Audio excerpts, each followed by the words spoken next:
Page 3, numéro 7. Considérez un triangle ABC tel que AB est égal à 10 cm, AC est égal à 8 cm et BC est égal à 6 cm.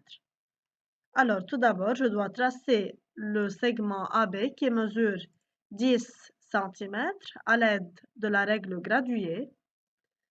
Cette règle est en millimètres. Alors, c'est 100 millimètres.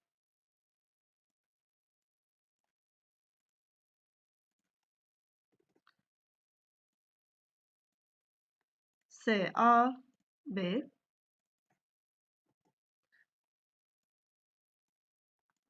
Ensuite, AC mesure 8 cm. Maintenant, à l'aide du compas, je prends la mesure de 8 cm de cette façon.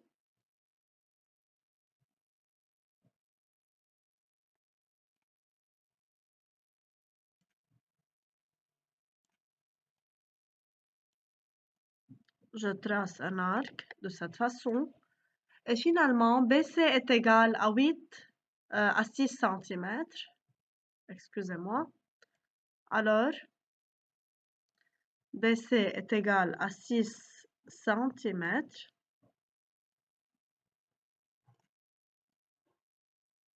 Qui est égal à 60 mm. Je place la pointe fixe du compas sur le sommet B. Ensuite, à l'aide du compas, je trace un arc, comme ça. Le point d'intersection de ces deux arcs sera le point C. Et bien sûr, je dois joindre ces trois sommets afin de former le triangle ABC. Et le voilà, c'est le triangle ABC. Maintenant, on continue. M et N sont les milieux de AB et AC respectivement. Alors, AB mesure 10 cm et par suite le milieu de 10 cm, c'est égal à 5.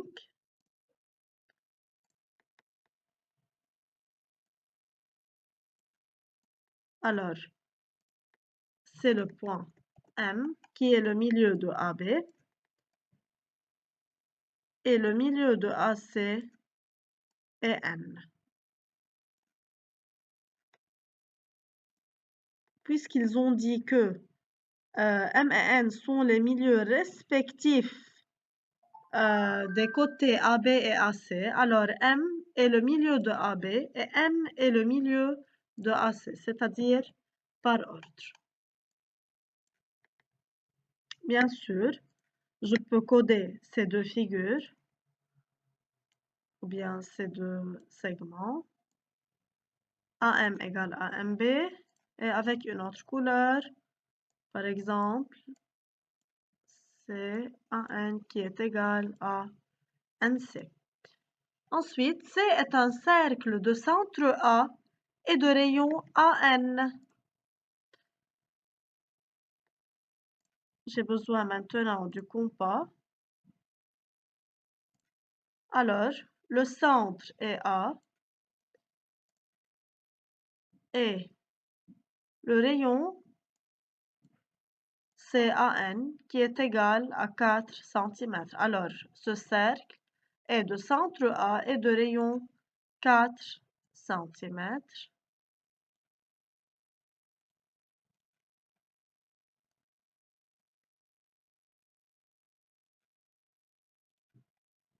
Montrez que le triangle ABC est rectangle en C. Montrer que le triangle ABC est rectangle en C. Ici, il faut appliquer la réciproque du théorème de Pythagore puisqu'on possède les longueurs des trois côtés. Et par suite, pour répondre à la première question du numéro 7,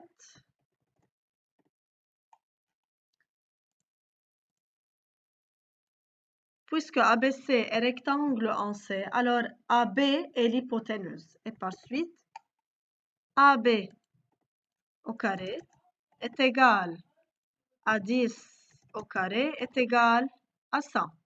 C'est d'une part. Et d'autre part, il faut vérifier que AB au carré est égal à AC au carré plus BC au carré. Alors, la somme de AC au carré plus BC au carré doit être égale à 100. Voyons, AC au carré, c'est-à-dire C8 au carré, plus BC qui est 6, alors c'est au carré, est égal à 64 plus 36 est égal à 100. Maintenant, puisque AB au carré est égal à AC au carré plus BC au carré est égal à 100, comme c'est déjà démontré, alors, d'après la réciproque du théorème de Pythagore, ABC est un triangle rectangle en C.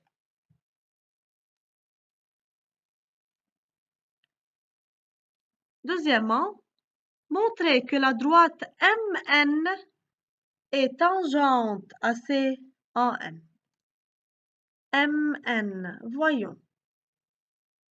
Si MN est tangente au cercle C, alors il faut que MN soit perpendiculaire au rayon AN. Ici, j'ai déjà démontré que ABC est un triangle rectangle en C et par suite, il y a un angle droit en C. Maintenant, il faut démontrer que MN est perpendiculaire à NA. Comment c'est ça? C'est d'après le théorème des milieux tout d'abord, puisque M est le milieu de AB et N est le milieu de AC dans le triangle ABC, alors d'après le théorème des milieux, MN est parallèle à BC. Mais puisque BC est perpendiculaire à AC, comme c'est déjà démontré, alors si deux droites sont parallèles, toute perpendiculaire à l'une sera perpendiculaire à l'autre et par suite, AN sera perpendiculaire à MN, d'où MN est tangente au cercle C en N. Alors, deuxièmement, dans le triangle ABC, M est le milieu de AB. Bien sûr, je dois placer les crochets de cette façon.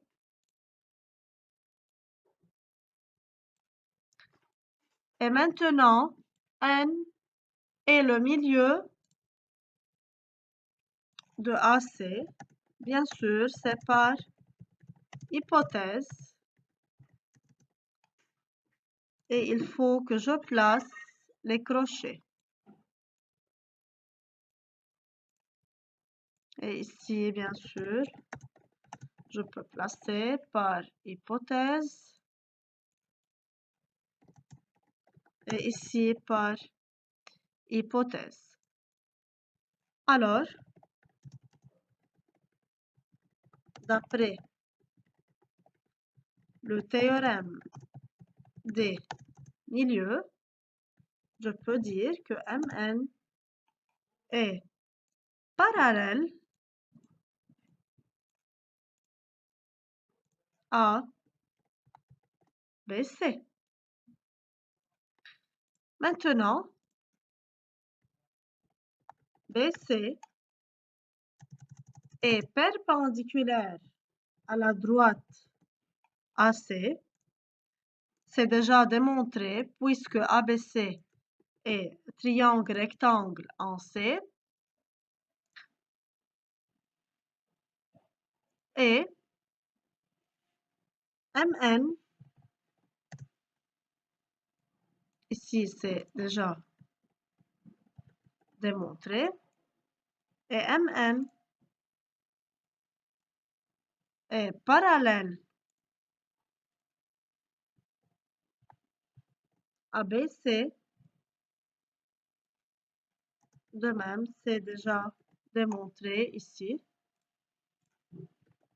Alors, MN sera perpendiculaire à AN. Pour quelle raison? Car si deux droites sont parallèles, alors toutes perpendiculaires